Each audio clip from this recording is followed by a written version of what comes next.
fiery dawn finds a complex new mission beginning. As the rediscovery of the world lures Calypso to Cuba, the Caribbean's most intriguing island. A team led by Jean-Michel and Jacques Cousteau unveils a Cuba few outsiders have seen, a land a Cuban poet called a long green crocodile reclining in the sun.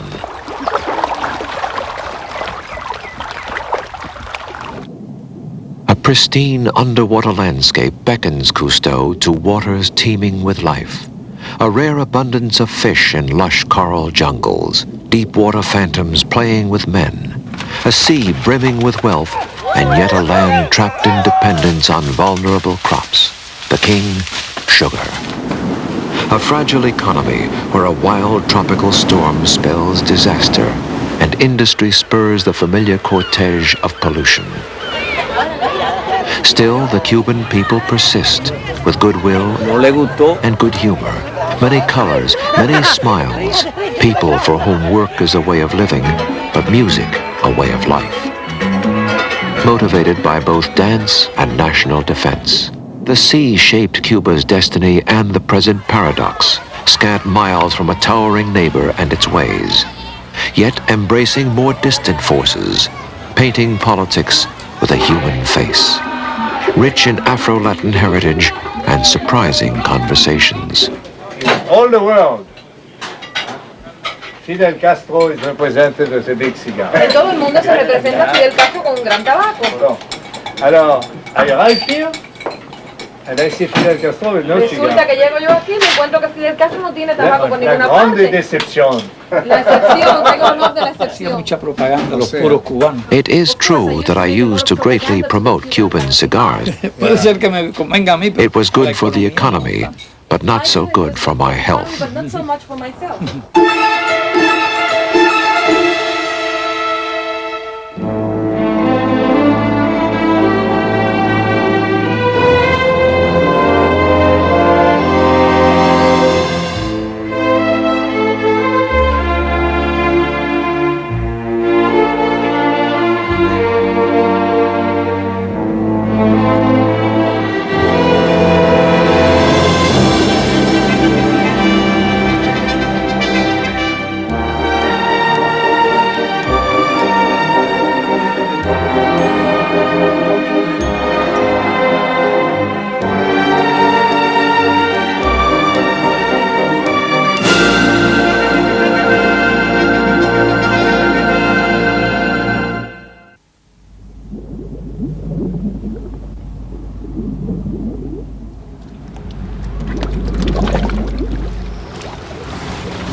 There would be many dives, and with each, the explorers returned, dazzled by the magic of life underwater, as if never beholding it before.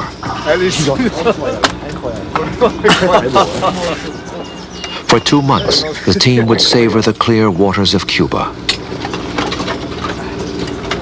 Si ça restait d'autres poissons, c'était moins joli, hein. Ces reflets, c'est argenté là.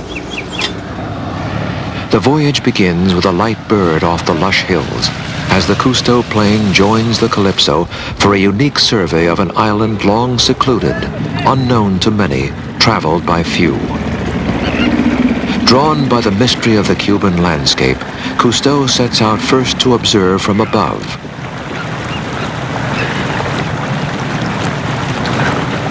Commanding modern tools of rediscovery, Cousteau will fly all around Cuba, a journey rarely made by visitors before.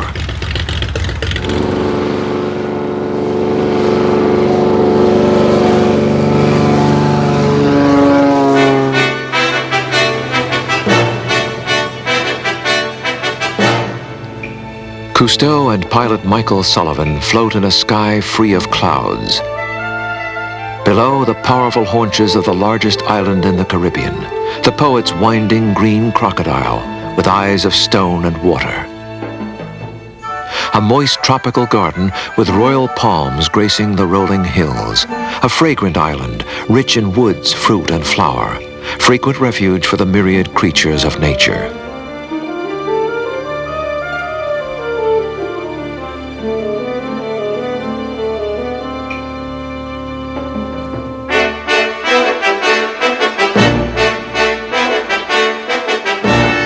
A zigzag line pressed with countless coves, the long coast of Cuba fooled Christopher Columbus, who believed he had reached a peninsula of Asia. A ship's replica marks his landfall in 1492, when he claimed Cuba a colony for Spain. Columbus also brought to Cuba the universal sweet sugar, now a green sea of cane, the mainstay of Cuba's economy almost 5 centuries after the first flower of harvest.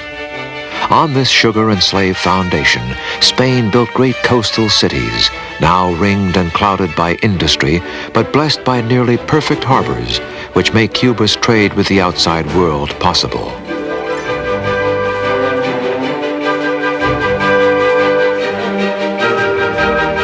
Cousteau's survey reveals Cuba not as one island, but hundreds, a necklace of tiny cayos, marshes, and shallows. A water nursery for an extravagance of life barely surviving now on neighboring Caribbean islands.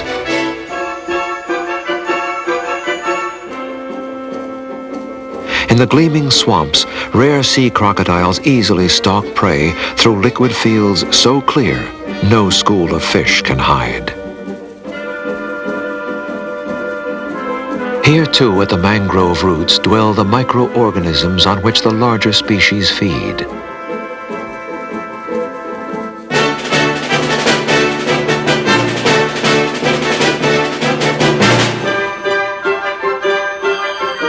In the rich coastal ocean, a fish trap need only stand in place to reap a harvest.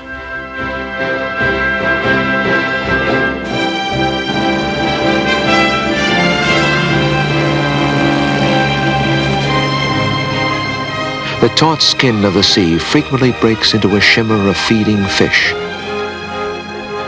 or displays the fancy dress tuxedo cape of the manta ray.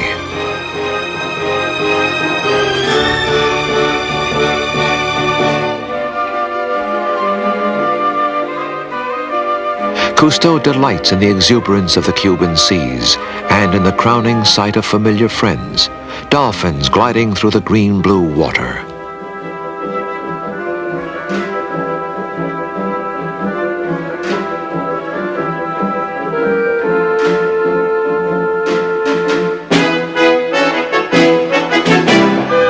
Calypso rolls lightly in what seems a virginal paradise of ocean life, and sets a steady course to better probe the riches Captain Cousteau spotted from the air. The team deploys the side-scan sonar. Engineer Guy Jouas soon notes what could be just a rock or a lost ship wrecked on the ocean bottom. Eager to learn the true source of the sonar signal, Captain Albert Falco anchors Calypso while the team prepares to dive.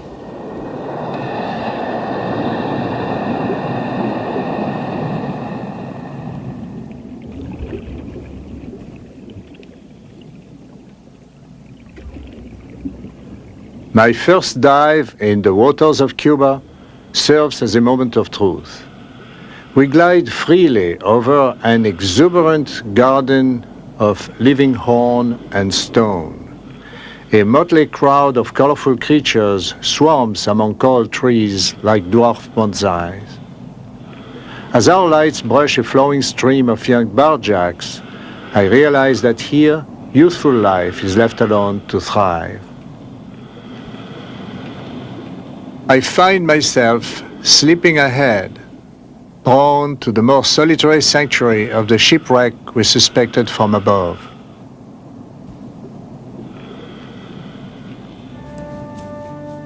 Like a beacon in the dark of the sea, a huge lone grouper easily takes the peak of the overturned ferry boat.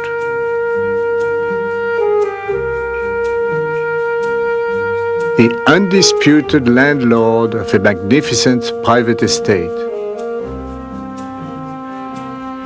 Borne to the silent mansion, my pilot smoothly travels the slope of the rooftop gate.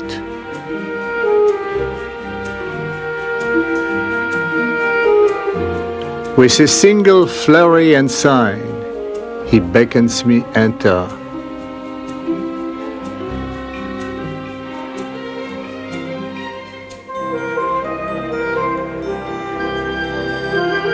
At home at once, I follow as the usher stays always in sight, a moving being.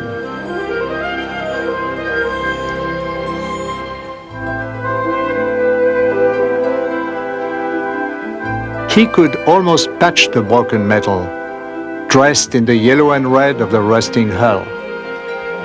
Both camouflage keeper and congenial guide, patiently waiting when we drag along. Our venerable escort graciously does the honors, granting the bubble-blowing strangers a visit to his crumbling castle.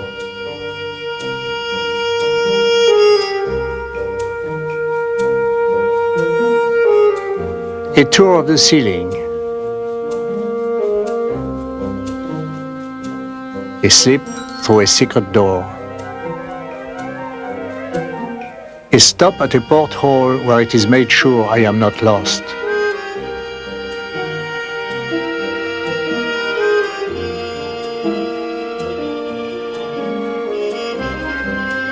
Lured by our Minotaur, we penetrate deeper into this three-dimensional labyrinth. Then, as we safely near the exit, the grouper sees me out, the perfect host.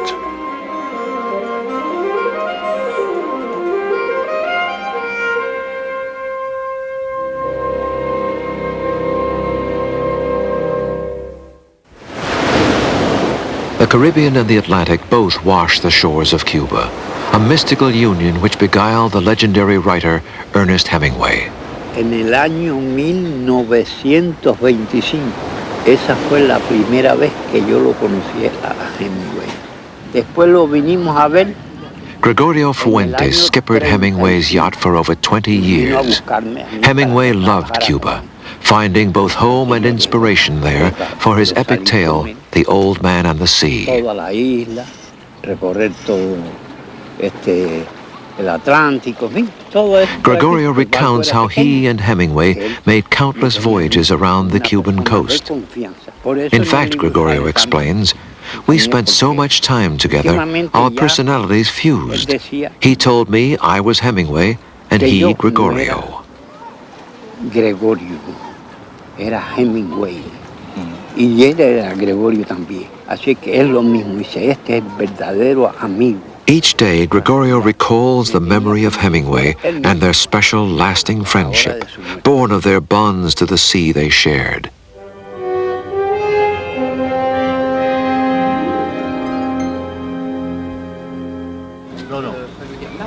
Another veteran of the sea gathers his friends as Calypso seeks clues to the vitality of Cuba's liquid realm.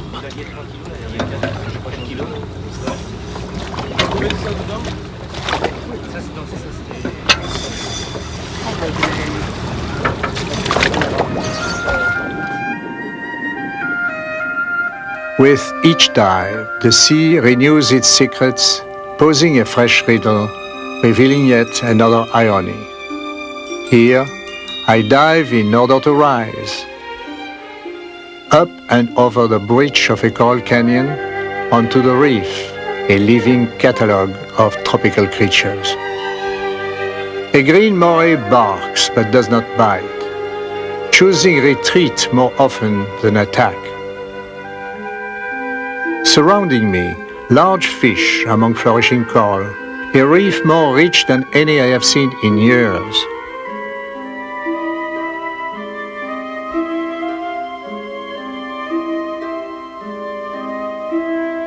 A melting pot of species swimming freely among each other.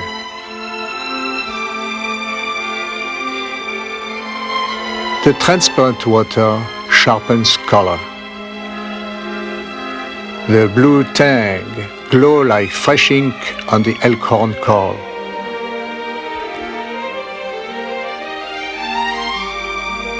A stingray flutters, a sandy leaf in a breeze. Diving biologist François Sarano follows a puzzling gathering of fish, seemingly aimed irresistibly ahead. He soon spots a hand of coral, the sign of a cleaning station. Here, dozens of customers wait the services of the tiny yellow hogfish that, like barbers, dart from client to client, grooming, nipping, gently pecking any parasites and damaged tissue from the larger fish. The clients present either head or tail, depending on what is bothering them. Grunts, jacks, and other species mix in line patiently, as if on a busy day at the local car wash. The team takes a closer look as another even tinier cleaner, the Labroides, goes to work.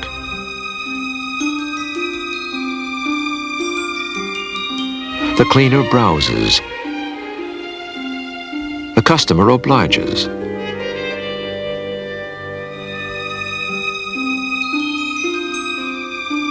The cleaner receives unlimited permission to roam, removing annoyances and finding food for itself.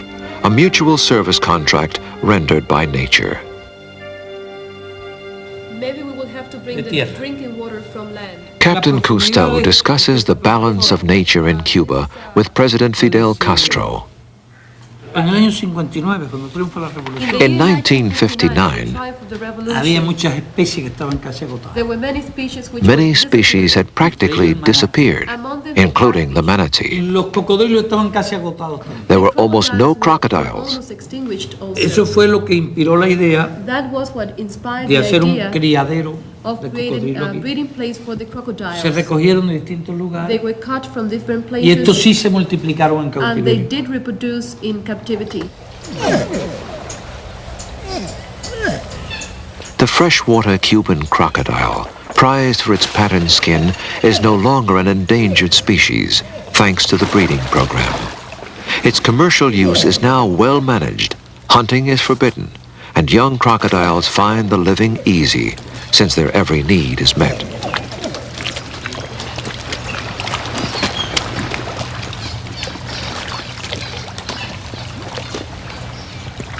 Sea turtles, severely endangered around the world, also find protection in various hatcheries in Cuba.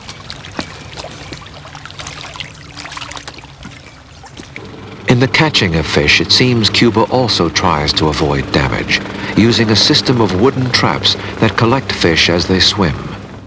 The grassy ocean bottom remains unscarred by scraping trawl nets. Here, instead, fish come to the trap and not the other way around.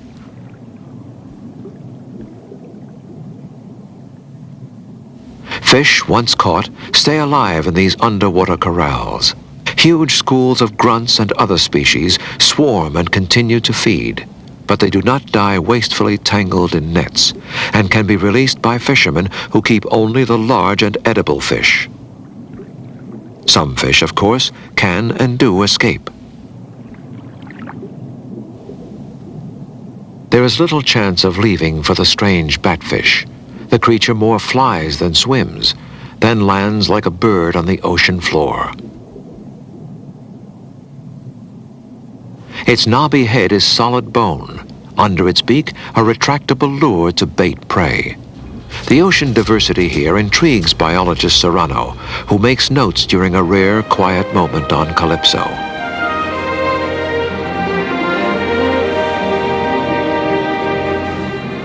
As night melts into warm, early morning, the familiar breakfast ritual between a team of friends begins again.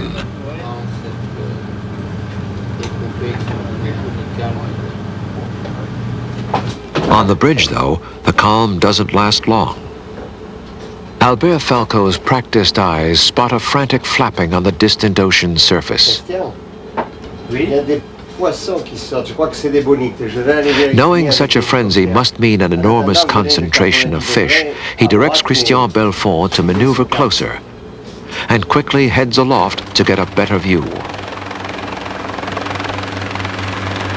Below, his instinct is confirmed. A huge patch in the sea with a shadowy, dark form barely visible at its heart.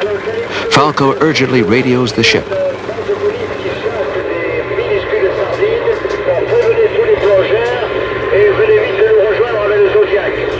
Reçu, je préviens les plongeurs. Plongeurs...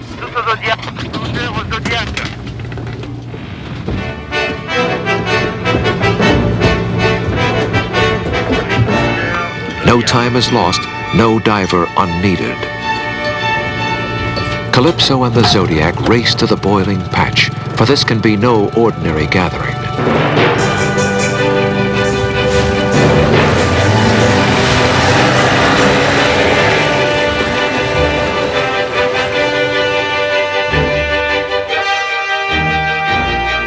A vast school of bonito tuna feeds madly on tightly grouped anchovies and other small fish, tearing the sea into foam in an ever wilder banquet. But now the shadow is revealed. A giant whale shark feeds not on bonito, but with them at the center of the table. This creature can reach 50 feet and is rarely seen feeding at the surface, the gray-brown hub of the frenzy. Cousteau divers are first to film the strange vertical feast of this elusive titan.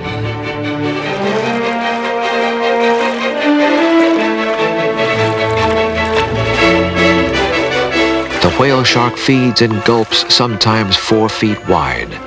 By sinking just enough, the shark need only let fish and tiny plankton wash into its mouth, then strain out seawater through its gills.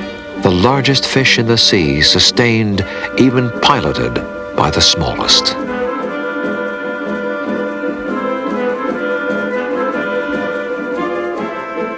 Our divers approach gingerly, apprentices to a supple master.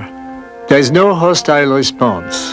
For the shark, enemy of no man, its giant gulp, now a simple slit, is not a threat.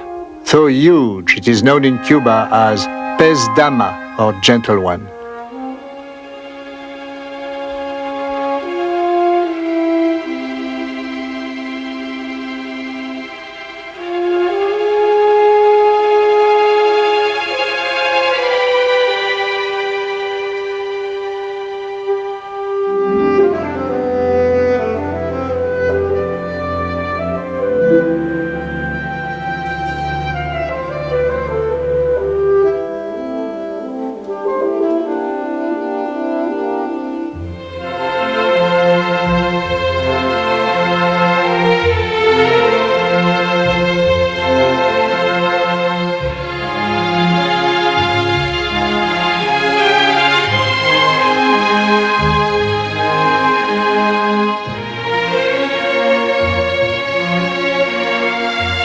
Eventually the steed twists away, diving sleekly to its usual deepwater home beyond our reach.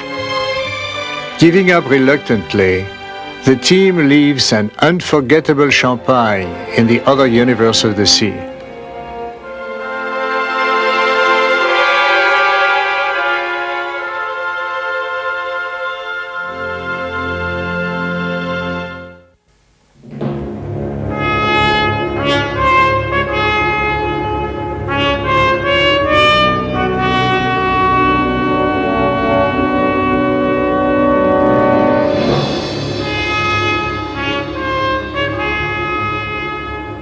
Calypso approaches Havana, Cuba's sprawling coastal capital founded in the 16th century, protected by an excellent harbor which favored great wealth and commerce under Spain. A critical port for merchant ships and today's patrons of Cuba's trade.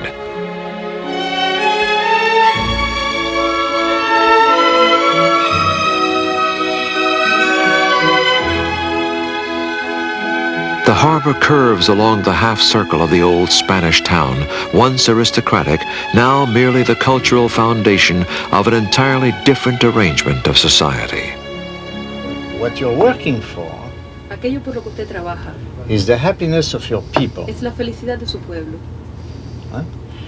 But I also have the impression Sin embargo, también tengo la impresión that you think that the only good way for happiness que is usted the way piensa que la única forma de you llegar a esa think. felicidad es la forma en que usted la concibe. But it reminds me of Ford, Pero me recuerda a mí, who made his first cars and said, you can choose any color you wish provided that it's black. Sorry, but Estoy absolutamente convencido de que la The forma president que nosotros replies, estamos haciendo es la mejor, I am la más absolutely útil, la más convinced that adecuada the para system nuestro we are pueblo. using is the most adequate for our Los people. niveles de ignorancia, de when you consider the ignorance and poverty we surmounted. But I am not the best to testify to this. The best witness is the people.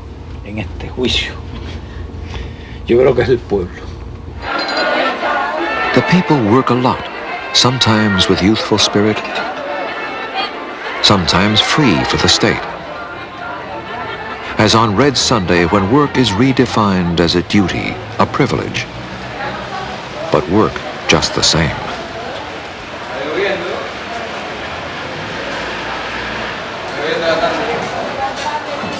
In small tobacco factories around Cuba, many hands work to produce the celebrated Cuban cigar, rolled to perfection from a humble brown leaf of the countryside, and never, it seems, more than a puff away.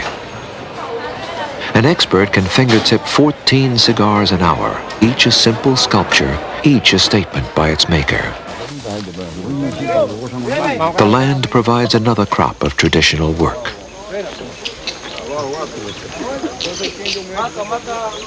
With machete and muscle as for centuries, Cubans hack and harvest sugarcane, back-breaking work made to look easy, a ballet for the hands. In the fields the Cubans call El Campo, cutting sugar means more than export earned. Sugar forms part of a national fate determined by nature.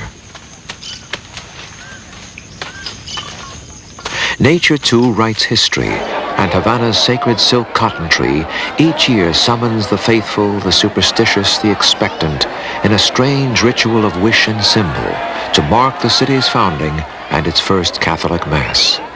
City fathers parade the votive cup and silver seal, while crowds press ever closer to the towering tree. Once the point from which all distances were measured, today the tree serves magic, a touchstone for dreams. Sometimes waiting their chance all night, citizens circle 3 times for health, the city, and their own fortune.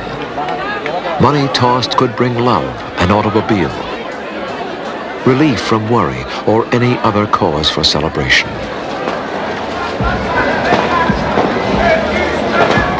But finally, the soul of Cuba lives by music.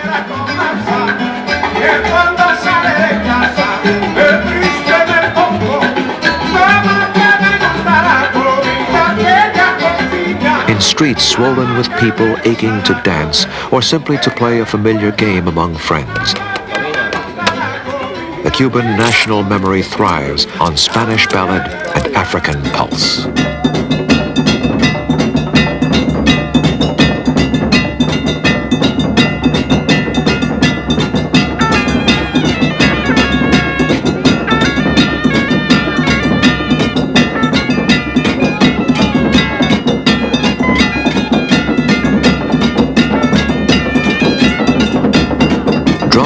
Too evoke the incessant pace of the economy, turning now to new rhythms of the sea. Cuba exports thousands of tons of spiny lobster, a new cash crop, using innovative methods to successfully increase the catch without depleting the stock.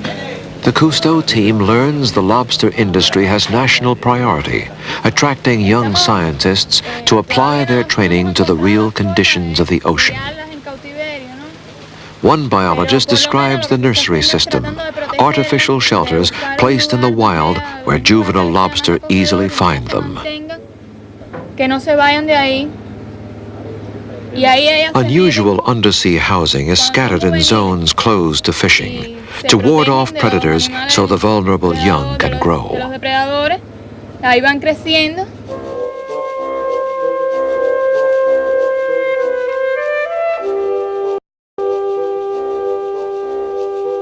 Safe in their curved, dark homes, the growing creatures leave only to forage and scavenge for morsels of food, using their sharp whip antennae to sense their way out and back.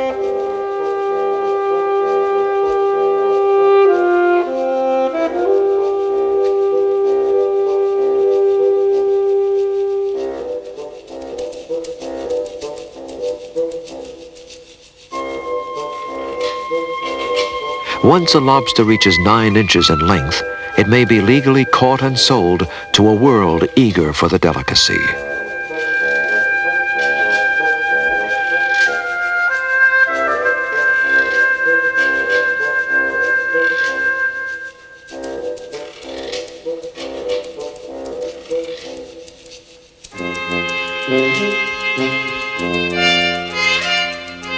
Box traps set in the fishing area rise to a fleet of ships forbidden to catch too much or too often in any given quadrant of the sea.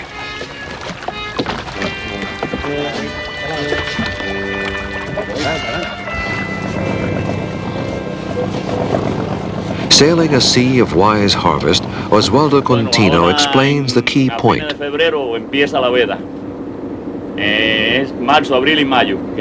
No lobster fishing in March, April, and May, the reproduction season.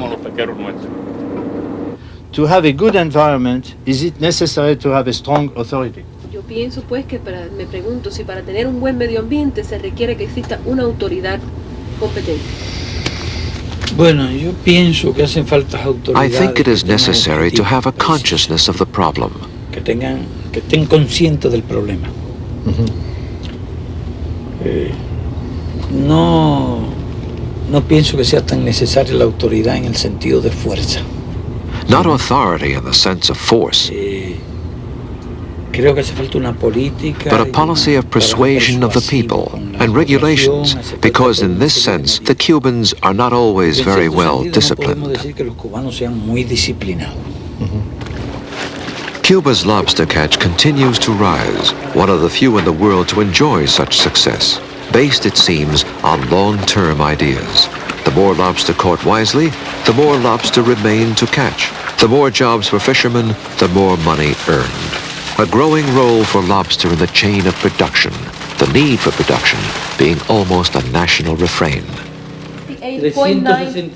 President Castro tells Captain Cousteau about a record-breaking genetically superior cow specially bred in Cuba. 2.2 kilograms of milk. En 244 días, 682 kilogramos de So in grasa. 200, C'est la 300. vaca staccanovista. Cousteau compares the cow to a famous coal.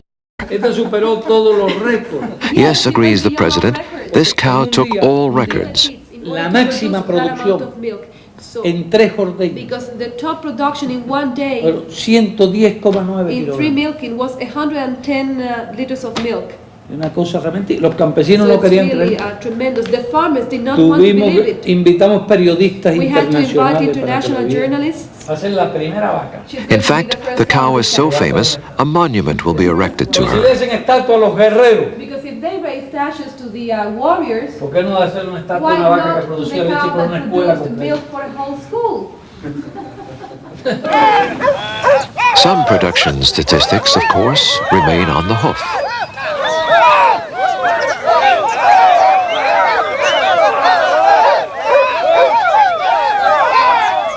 And some workers of the tropical range find rest near the sea, pondering the strange work of their visitors.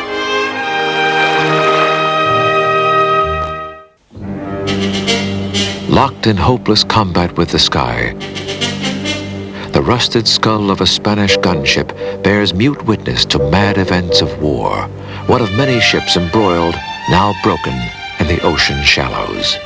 At Santiago de Cuba, a silent Spanish fort guards the narrow neck of the bay and protects the ghosts of a great naval battle fought between Spain and the United States along the Cuban coast. 3 de julio de 1898. Historian Dr. Amado Martinez tells Cousteau that in 1898, during the Spanish-American War, the snug harbor became a death trap for the Spanish fleet, blockaded by the Americans. The Spanish admiral sailed out to the open sea, a fatal error. The Americans formed a semicircle out here, and by 11 in the morning, the Spaniards had been completely destroyed, picked off one by one. A single ship escaped briefly to the west, the 7,000-ton armored cruiser Cristobal Colon. Still standing upright, the piercing ram of the Colon today threatens no one. Cousteau and the divers cling like figureheads on a rusting wedge of history.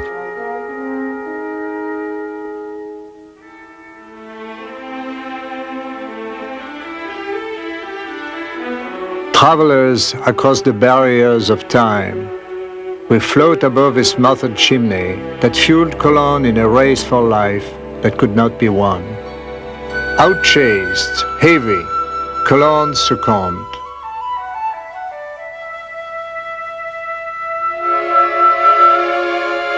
With apprehension, we slip into the dim metal maze, but as we drift downward, glinting magic transforms this haunted wreck of battle, a warship, now a treasure ship of shining coins. Stately tarpon, an invasion of glittering tarpon, at home in the rusting locker. We press into the deepest holds, lost in a hall of tarpon mirrors, swirling as if poured from molten silver and gold.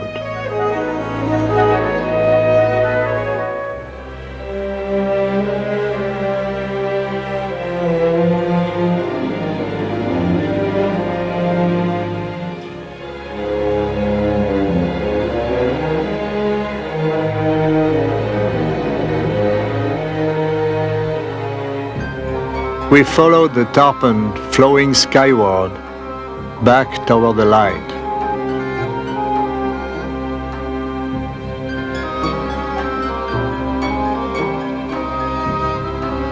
As we rise, the irony remains.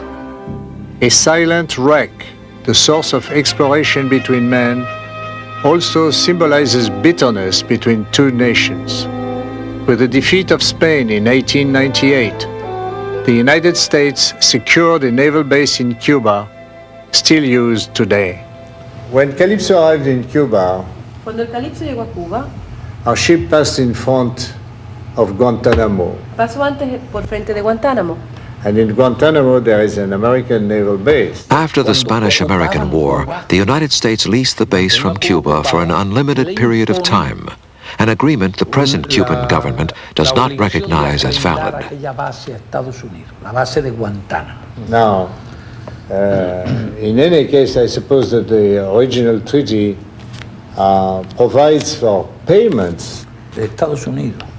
Yes, the president explains, the United States worked out, as with an occupied country, an agreement by which we had to surrender a piece of our territory for a determined amount of money. But for more than 20 years, Cuba has refused to cash those checks, and I have some of them here in this desk.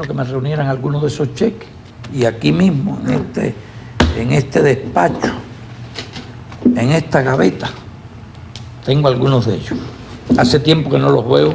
You mean these are the checks from the American government? Sí, estos son cheques del gobierno norteamericano. Sí, por Guantánamo. Tresorio General de la República de Cuba. Quiero ver la cantidad de dinero. Estos cheques yo nunca los he manejado. Every month or every... ¿Era mensual o...? Yo creo que esto es anual. I think it is every year. $85. It's $4,085. Además, esta base no tiene ninguna utilidad militar. And besides, that base has no strategic value. It has nothing to do with the security of the United States. It is just a way of humiliating our country. No, humiliation, bon, maybe. But there is also another possibility. Pudiera ser, pero hay otra posibilidad. What do you think if this was only a reaction against the implementation of Soviets in Cuba? If the United States doesn't like our relations with the Soviets, that still doesn't mean they have a right to occupy a piece of our territory. On one side, Cuba, then a barren no-man's land of thick bramble and dry salt marsh, planted with rolls of barbed wire and the mines of two nations, the largest minefield in the world. Escorted by Cuban officials, Captain Cousteau makes his way through the strange outdoor tunnel, a stateless narrow corridor leading from Cuba to the sea and the gate, beyond which lies the Guantanamo base, controlled by the United States. Both governments allow a dwindling group of Cubans to commute to work at the base until they retire.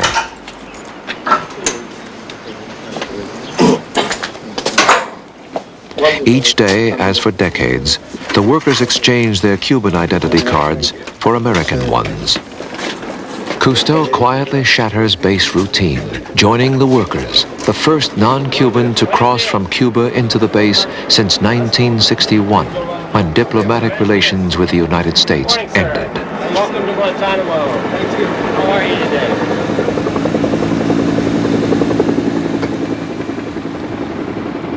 Once a career Navy officer himself, Cousteau talks with base commander Captain John R. Condon.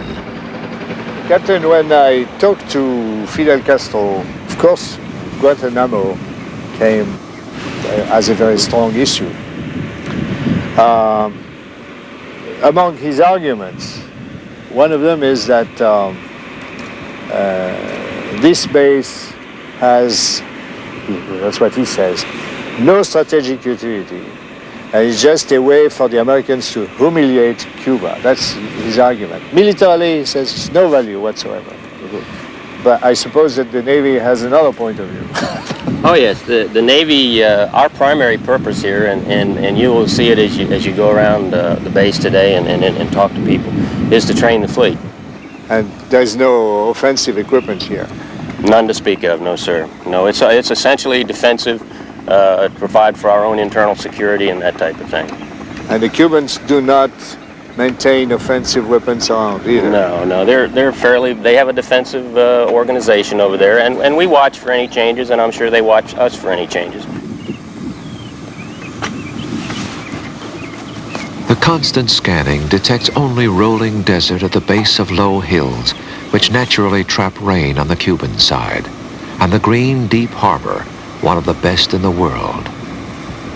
Town offers a transplant of Main Street, with all daily rhythms imported from home. Isolated within an island on an island, children and their parents thread their lives in a foreign place with familiar rituals and all American amusements.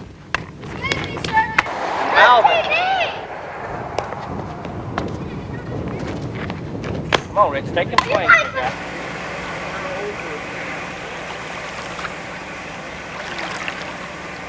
In the shadow of guns afloat, Cousteau considers the stalemate of Guantanamo, a vestige of history frozen in the present. You know, Captain, I'm very impressed by the hospitality of this Guantanamo base, which is a small American town. And I cannot help wondering why there are disputes between the Cubans and the Americans. Because my point of view is the point of view of a diver, and more or less the point of view of fish. Fish have their problems too. Their raw motivations, safeguarding their territory, attack and defense, the quest for food, the drive to perpetuate, all govern every single facet of their behavior. Citizen of two worlds, theirs and ours, I had hoped, all along my journey through life, that humans would finally rise above instincts to achieve a borderless harmony.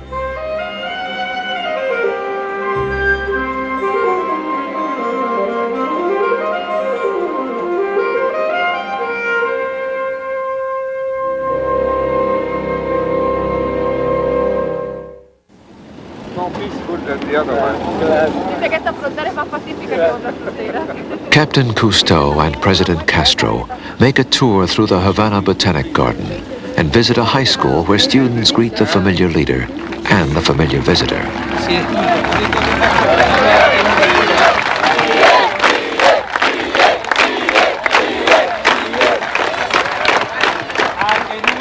The president asks whether the students recognize their guest.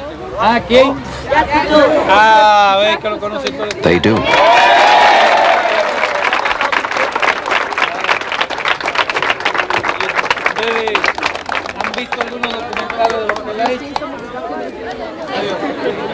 Let's see if you know the ship where he works, the president says. Again, they know. I am moved by such welcome.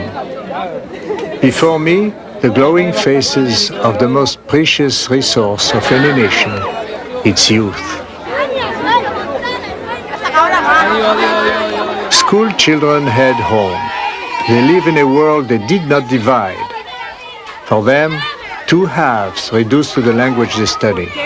The seventh grader explains. School offers courses in Russian and English. Porque hay dos idiomas en la escuela. Y si a uno le gusta, uno escoge el idioma que quiere. Y si You choose the one you like. le gusta el ruso, lo ponen una que es ruso. Si le gusta el inglés, le da inglés. A young boy counts to 10 in Russian. 1, 2, 3, 4, 5, 6, 7, 8, 9 y 10. His counterparts took English, stumped as to why. Es interesante. ¿Tú puedes darme los números en inglés, por favor? But they also count to please us. Empieza. 1, 2, 3, 4, 5, 6, 7, 8, 9, 10. Language is a tool for dreaming, a window on other ways of life.